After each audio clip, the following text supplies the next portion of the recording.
So that was my journey. And it's similar to the journeys of all of those that come in through the pastoral provision.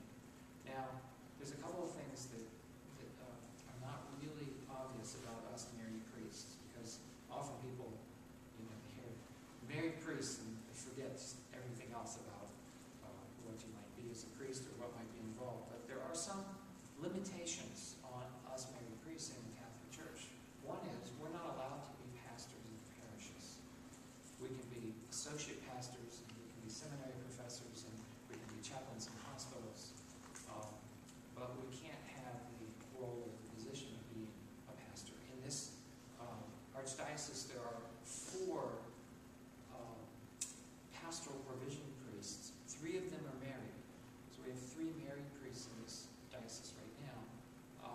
And none of us serve as pastors of parishes. I am a seminary professor, and I serve here part-time.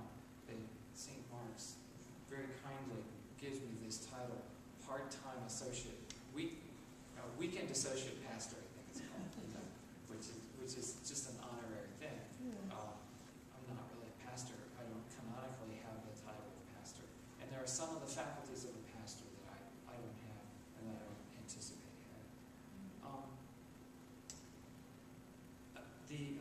Scott Hurd is also a married priest. He is in charge of the deacon formation program for the archdiocese. So he basically is an archdiocesan bureaucrat and works there. And then we have the third one is retired now. He formerly also worked at the archdiocesan office in the chancery and did a number of different tasks there. So that's one little known fact about the married priest. It's also true that the married priests, like all married deacons in the Catholic Church, make a promise of what is sometimes called secondary celibacy. That is, the Church accepts us into holy orders,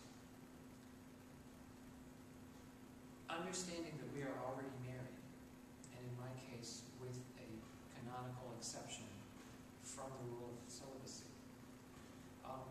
But the Church will not permit us to get married as priests or as deacons. So that if my wife were to, God forbid, predecease me or to die, and I were to become a widower, I would not be permitted to marry again. That's true for all deacons and all married priests in the Catholic Church. So we have committed ourselves to celibacy, you might say, from this point forward, if our marriage were to end before our lives were to end.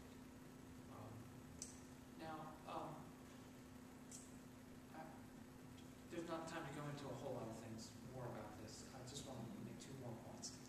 One is that these 70